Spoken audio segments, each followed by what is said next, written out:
So I would show up when it would be convenient, and sometimes if I didn't feel for going to the gym, I wouldn't go. And sometimes when I did go to the gym, I still remember this actually painful to think about. Like I would just show up and maybe start on the first exercise or two, and then I would be like, fuck it, I'm going home now, and that was the workout of the day. This is the My Vegan Personal Trainer podcast with Remy, episode number 10. Welcome to the My Vegan Personal Trainer podcast, where it's all about living a fit, plant-based lifestyle so you can thrive in life while caring for the planet and animals. And now, your host, medical doctor, CrossFit athlete, and online personal trainer, Remy. Hey, it's Remy and welcome to episode number 10 of the My Vegan Personal Trainer podcast. Wow, double digits. Next up will be 3 digits. But before that journey continues, then I just want to announce that this is actually the last episode of this first season of the podcast. Also, I would have loved to carry on and keep this show going. Because right now in the back end, we are currently working on upping the brand's visual identity, as well as further developing the current service that we have for our clients, where we'll be adding more recipes and training videos, which if you are following us on Instagram, you will be getting a hint of as we move forward. I'm currently working with coaches and going through a course to help assist me in this process. So due to the combined workload of both having to maintain high quality service for our current clients and while going through this process of leveling up the brand, therefore it's the right thing to do. In today's episode, what we'll be going through is all the mistakes I made in my fitness journey. I've been serious and consistent for over 10 years now, and if I did not commit those mistakes, I would probably have achieved the results I have today in half the amount of time it took. It is likely that some of the mistakes that I have committed are some that you are committing right now. So hopefully this episode will increase your awareness of common mistakes that beginners typically make and help you get further faster. In hindsight, it's always easy to say, oh, okay, I should have done that, I should not have done that. But when you are in the forest, the dense, dark forest, finding your way, doing trial and error, you don't know sometimes what's up and down, then mistakes do happen, and it's actually part of the process. So even if you're committing some of those mistakes that I'll be pointing out today, or have committed some of them, that doesn't need to serve as discouragement. Just remember, it's part of the journey to have failures along the way. We obviously want to minimize those failures so that we avoid most mistakes that others have done. So basically learning from other people's examples. But that doesn't eliminate all mistakes. We will commit them. And this is a completely natural process of life. You go on a journey and you fix your problem, and now come the time where you help others in their journey. And now because you've already found a way to this goal, then you can also help those people get to the goal faster. So this is what I intend to do for you in this episode. Make sure you stick to the end, because I'll be giving a good handful of bonuses in terms of resources. So what people to follow, what books to eventually get, and also what research review it could make sense for you to get subscribed to as you move along in your fitness journey. Subscribe if you're not a member of the tribe already. And now just a boring disclaimer. The information provided in this podcast is for informational purposes only and is not meant to take the place of professional medical, dietetic, and fitness advice. Consult with the relevant professional for your specific situation. And now, without any further ado, let's get into the meat of episode 10. Mistake number 1, not setting SMART goals. I started working out in the gym when I was 16 years old, and in the beginning phase as a lifter, the first 2 to 3 years in that journey, I could have set better goals, SMART goals. SMART being an acronym for S being specific, M measurable, A attractive or realistic, and T that there's a time constraint, so there's a deadline. As a super skinny teenager, my main goal was to just get away from that, to build muscle. That was the main goal, and visually be able to, from my point of view, be able to view myself as not being skinny anymore. So the goal, I would say, was fairly specific and measurable as well, even though it's not like I have a number. Although I would be weighing myself, but it would be more based on a body photo with my own subjective assessment of it. And A, attractive that it was so that I did have a reason to push through, and or it was realistic of a goal. But what I didn't have was, I didn't set a deadline. I did not say, okay, by this time then I should have achieved this goal. And the reason for me not having a deadline was, first, I just didn't think about it. I didn't have any external pressure in terms of I had to get this achieved so that I could do something with it, but it was more just a personal goal. I just wanted to get away from being this very skinny teenager. But if I did have a deadline, I would be more serious when I just started out, and I would be able to generate results faster. Another reason why I did not have a deadline as well, which is actually a big contributor to it, is also that I did not have enough knowledge in terms of what can I expect? How fast am I supposed to see things happening? And this lack of knowledge is linked to mistake number 3, which will come in a bit. Mistake number 2. Not being consistent. In the beginning years of my lifting journey, for when I was from 16 to 19, 20-ish, I did have a gym membership, but I was not very consistent like I am today, where I pretty much consider like a job, which is a shift I did mentally when I was around 19, 20. So I would show up when it would be convenient, and sometimes if I didn't feel for going to the gym, I wouldn't go. And sometimes when I did go to the gym, I still remember this, actually painful to think about. Like, I would just show up and maybe start on the first exercise or 2, and then I would be like, fuck it, I'm going home now. And that was the workout of the day. This is also why the name of my coaching program is called the Plant-Powered Lifestyle Program. And I always spend some time in the onboarding process with new clients that, okay, we need to make sure that the mindset here with everything that we implement is a lifestyle change.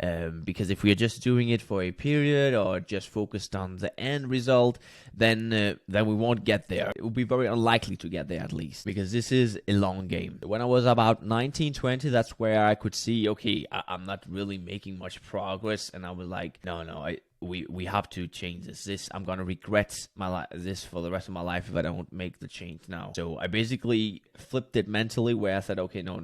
Now we are fully committed to this. So when it came to training, I did everything to show up to all my workouts. Obviously, it's not because things were perfect. Sometimes you would miss workouts for whatever reason, but it was more like, okay, it's a must now. Same thing with food. For me, as being a very skinny individual, it was important for me to gain weight. I had to eat more food. So I would, those first 3 years of my training journey, sometimes I would be in a calorie surplus, sometimes not. So my weight was just going up and down, was spinning my wheels. I was not going anywhere. So what I then did instead, as a rule for myself, it was, okay, I'm not going to bed until I have eaten all my food. That's the only time I'm then allowed to go to bed. So sometimes that did lead me to being awake past midnight, still eating my food, because I had not been eating much during the day. Mistake number 3, not submerging myself enough in an environment of wisdom. So here I mean learning the ins and outs of fitness, connecting with other people, especially people who are more advanced than the stage I was at, acquiring new knowledge, getting training partners. I did all of that, but not to the extent I would if I would go back and redo my fitness journey. I did look for help in the gym when I just started. There was a fitness instructor who made a training program for me and got me started. And I did read online. I went on bodybuilding.com and I would get training programs there, go by those programs and read different articles. But I just didn't do enough of that when I look back now. And now this was not really a thing at that time. But now, if, for example, you are totally new to some topic, it can make a lot of sense to actually follow people who are experts, who are involved in whichever topic it is that you are interested in learning about. So that your feed is educating you on what you are aiming to get better at. If I had to do the whole journey over again, then I would, as soon as possible, then I would hire a coach or find an experienced friend to help me through the whole process and really understand the ins and outs, invest in courses to really know what's up and down in this world. Especially in the fitness world, you hear so much from so many people because there are there are tons of ways of getting results, but what is a fundamental principle in terms of me getting better, and what's more important than other things? And yeah, just to basically understand the landscape better, faster. Because like with anything else, once you learn it and get it implemented in your life, it's really not that complex. The value I got from hiring coaches and taking on courses have really eliminated a lot of headaches, a lot of second guessing that I would be having consistently, and in turn have also optimized my results. Another thing I would do different as part of creating an environment of wisdom in the fitness realm is to actually seek out training partners who are preferably more skilled than me. I did actually seek out training partners, but they would often either be at my level or below. But if you can surround yourself among a group of people who are just better than you and wiser than you, who know more about fitness than you do currently, then you learn a lot from those guys and girls. And the main reason why this didn't happen, that I didn't have training partners who were more skilled than me, was actually my own insecurities stopping me from that happening. I thought that it would not be interested in hanging out with me, training with me, because I was a beginner, and therefore they would not really get any value from hanging around with me. But now looking back, then I couldn't be more wrong, because maybe as a beginner and now you having a training partner or in a community where people are generally more advanced than you, they will be able to provide you a lot of value in terms of fitness knowledge, how to get things done and set up. But you typically always have something to provide as well. Let's say you have an advanced training partner who's been doing it for quite some years now, and you're fairly new. I'm not saying you're so new that this training partner has to act as a personal trainer for you, but more like you can fairly manage in the gym, but you are nowhere near that training partner's level. Maybe you can't provide knowledge in terms of how to get fit, how to get stronger, but you do provide accountability by having an agreement like, hey, we are meeting up at the gym at this time, and you do also provide support. You're also able to inject your energy into the relationship. As a beginner, we tend to be more enthusiastic about everything. Everything is new. We are, especially as a new beginner, we are evolving pretty fast, getting stronger pretty fast. So that enthusiasm, that joy for lifting, could be that the other training partner who's been doing it for much longer than you has maybe, it's been losing this enthusiasm a bit, and you might be the person who is helping him or her re-spark it into him or herself. Just an example, last year I was, as part of a freediving goal I had, I was actually training with an elite freediver. I was training for a small event, but this training partner, he was training to compete in national and world championships. And I did ask him in the beginning, before we really started getting to do sessions together, where I would be asking him, but does it make sense for you? I'm totally new beginner in this world, and you're an elite freediver. He told me exactly this, what I just told right now, that this enthusiasm and this joy for freediving was something that kind of I helped him spark it in his own training, because he's been doing this for years, and at that point in time when I was training with him, he was not as enthusiastic about freediving as I was, where everything is completely new and everything was just interesting. That was mistake number 3. Next, mistake number 4. Complacency. So from 20 to 22, 23, that's where I made big changes to my physique, and I actually achieved my goal that I had set, which was to get away from this skinny teenager look. That was also around the time where I actually started this project very humbly I just started a Facebook page where I started posting videos, not really knowing what I was doing, but that's how things typically start. So actually happy, I was very confident and happy, like, oh wow, I achieved this.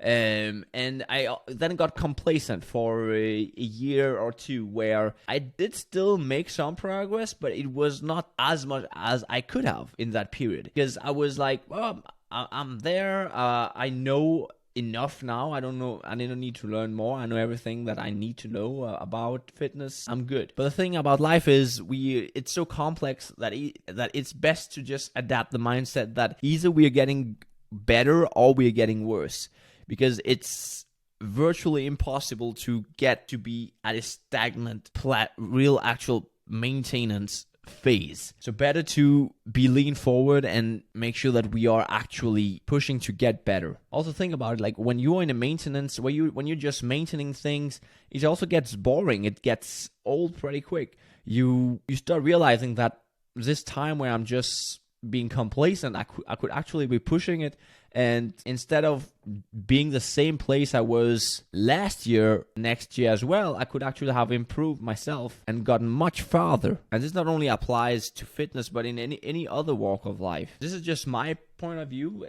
There's actually nothing wrong with maintaining, but if you could get better, why not do it? Having that mindset also translates to every other thing. Like when you're having a relationship with someone, it's not like you can just say, we're good, let's just not work on this anymore. Then soon there will be trouble. That's also why when I set goals with clients, that they actually stress the importance of making sure that the current process is enjoyable and sustainable, because once you hit that goal that you had put on a pedestal, one day you will achieve it if you stay consistent. And then what now? We just stop here? No, you set new goals, and you will automatically be like, okay, now I want more of this, because now you gain more awareness within this world, and you have dived into your curiosities, and you're like, okay, I want to learn more about this, more calisthenics, or have a better squat. Progress is happiness. Next mistake, number 5, based on my personal goal and what I typically tend towards, which is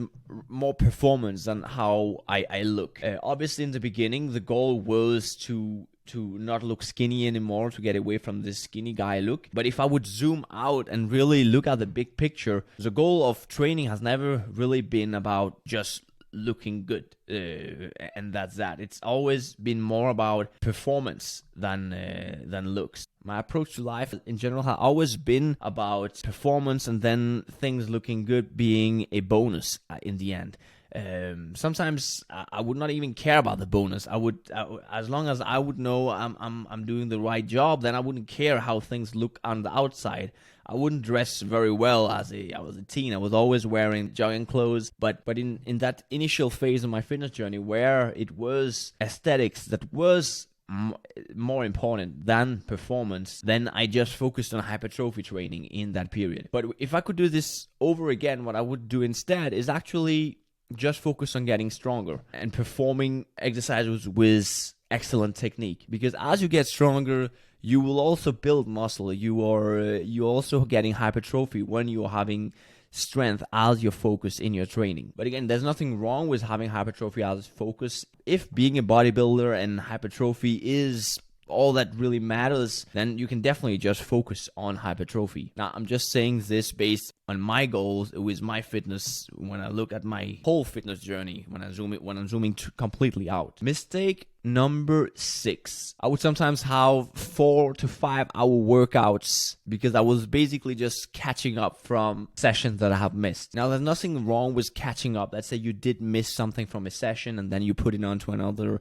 session. It's okay. But where the problem happens is if you are missing complete sessions and now you're just trying to catch up all of that in one day. You quickly get tired, fatigue will hit, and you won't perform very well, and you can even put yourself at risk for injury, because now suddenly you're just doing a lot of work in one day, that more than you're normally used to, and it won't be very productive training that you're doing. So looking back, catching up would be fine, but if it's complete workouts, then rather just say, well, it was a missed workout, we just get back on track from tomorrow, we just continue with the plan from where we left and then move forward.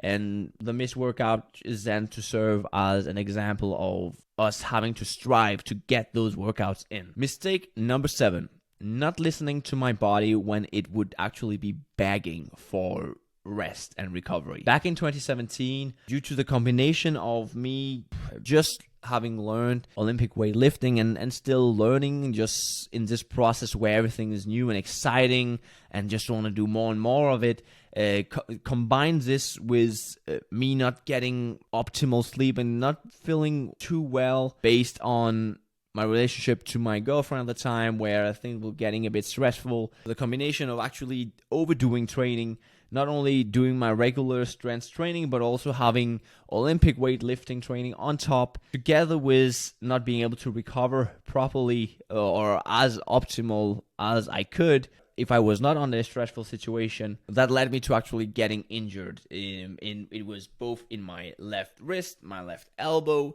my left hip, and my left knee. To be honest, I really was not sure if I would get over this. It was just painful.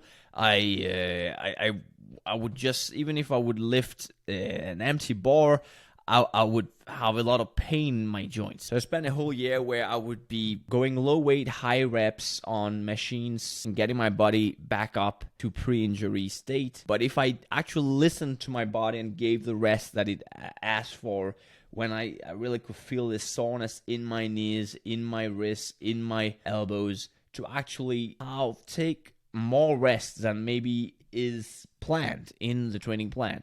Sometimes life happens, and it's important that we do adjust according to life circumstances, that we're not fully rigidly focused on what is written on that piece of paper and ignore our symptoms. Now, I'm not recommending that you go and get an injury, but ever since this happened, I've become much more in tune with my body, and I know what signs to actually look for when it happens. And sometimes injuries just happen, and when it happens, it's just important to keep a positive attitude towards it and see it as a learning opportunity, because that's what it ended up becoming for me. So now my risk of injury is much less because I had that incident happening. But you don't need to get there where you have one whole year where you're off regular training. Just important that we pay attention to those signs that our body tells us. So those are my main mistakes that I believe can be very valuable to you on your own journey.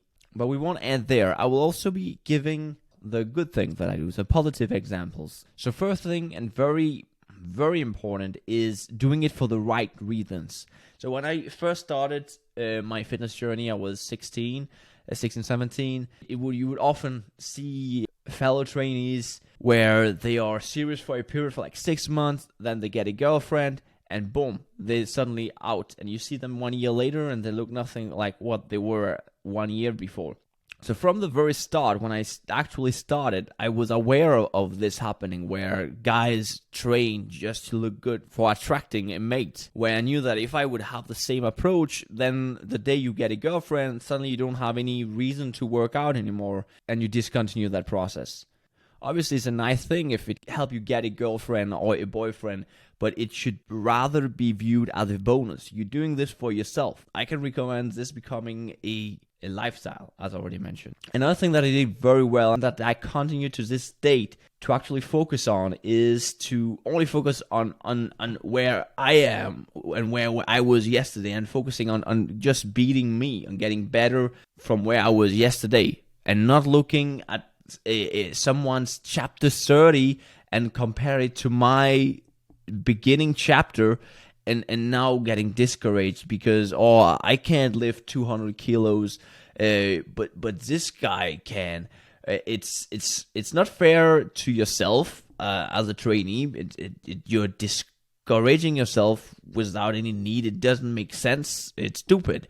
And at the same time, also, it's also just kind of disrespectful to that other individual who's been doing this for years, and you just started, and now you think that you somehow deserve and you're entitled to be able to lift the same amount of weight or look a certain way because you've just been consistent for 1 month.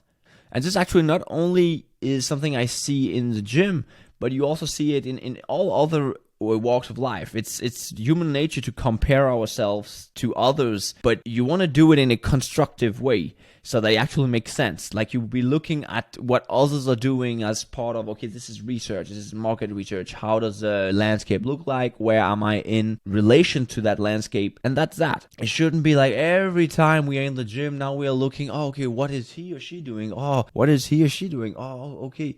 No. We're just focusing on us. there come the time and place when it makes sense to do those comparisons and see where we are at and gauge our progress. In that way could be a way of doing that. But it shouldn't be standard practice, because then it takes focus away from the actual process and we focus more on the result. Oh, am I there yet? Am I there yet? Am I better than this guy, this girl, or worse than this guy or girl?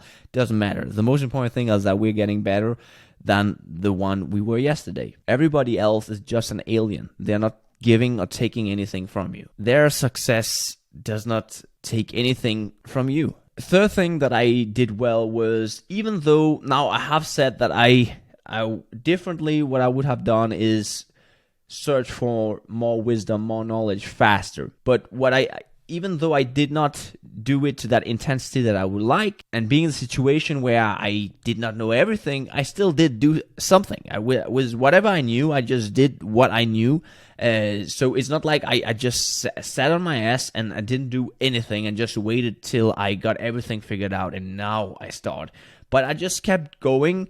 And as I kept going over the years, I learned more and more and more, and I also refined the process. And today I'm at the point where I help other people get through this journey. It actually relates to episode 009 about this all or nothing approach, where it's more about always doing something. Strive to do your best in the situation you do find yourself in. Because if you keep going, at one point you will make it. It might not go fast, but who cares if it took you 5 years to get somewhere versus 1 year? You still got there. Last thing I want to mention that I also did well, that I would like to encourage you to do as well, is follow your curiosities in the fitness realm. You should always be striving to follow your curiosities in life itself in general. But when it came to fitness, I really followed my curiosities, and I still do that to this day. So I just started focusing on bodybuilding type of training.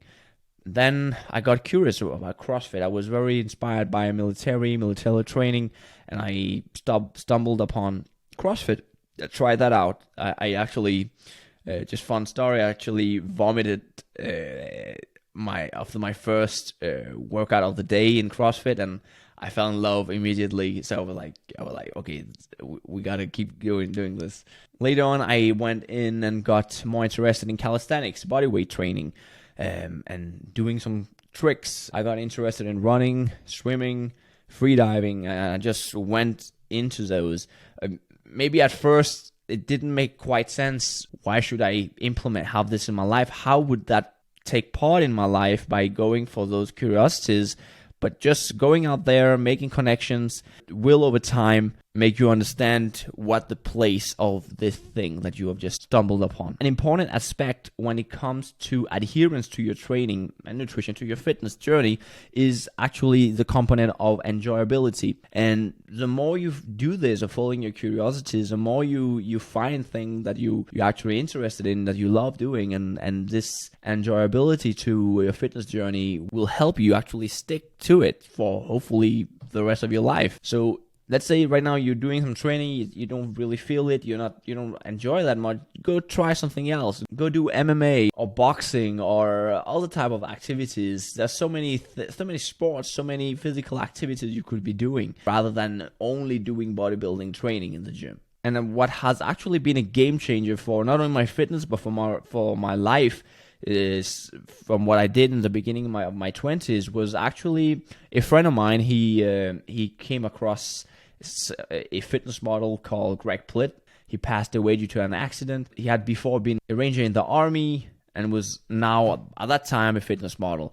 The mindset he had, the things he was saying, I resonated 110% with it. But I was not living 100% according to whatever he was saying, the mindset, the approach to life he was preaching. And so by just being curious about this person, and I just kept watching his videos on repeat, basically to brainwash myself to think the way he would be thinking, it actually led me to make some big changes in my life going forward. Not only in fitness, but actually also led me to create this business, and now we have a podcast today. So this person actually became a role model, a mentor, and let's say you can afford a mentor just by finding someone online that you really resonate with, that you find that have the same values as you, or you want to be more like. just binge their content, hang out with them by consuming their content, and you will find you'll start to think, talk like this person as well. And over time, your life will also look more and more like this person. So those were the things that I did well, and that I can recommend you implement in your life as well. We have now reached the bonus section of today's episode, where I will be sharing valuable resources that can help you on your fitness journey going forward. First off, check my Instagram at myveganpersonaltrainer, where you can watch the list of people I follow and go follow people that you are interested in. It's all about making your feed experience about the very topics you are focusing on getting better at. Next, I can recommend you grab the Muscle and Strength Pyramid books by Eric Helms, Andy Morgan, and Andrea Valdez. Upon purchase, you will be having access to future editions, and by going through those 2 textbooks, you will be able to answer most, if not all, of your burning fitness and nutrition related questions. Last but not least, this last piece of resource is especially for the guys and girls who want to really nerd things out and constantly be updated of new studies that come out. And if that's you, then I would recommend you go check out the research reviews MASS, M-A-S-S, MASS, and the research review Alan Aragon. They come out monthly with new issues, and if you stick to reading those, you'll be on top of things. The mentioned resources will be linked in the show notes. Thanks for listening to episode number 10 of the My Vegan Personal Trainer podcast. Make sure you hit the subscribe button if you haven't already, so that you get update of when the next episode is to come out in the future. That will then be season 2 starting. Last but not least, if you need guidance, help in your current fitness journey to get further ahead faster, then you can apply for my online fitness coaching program, where we start off with seeing if we are a good fit. And if yes, and we have spots available, then we can get you going. Change your mindset, change your life. Thanks for listening to the My Vegan Personal Trainer podcast with Rami at www.myveganpersonaltrainer.com.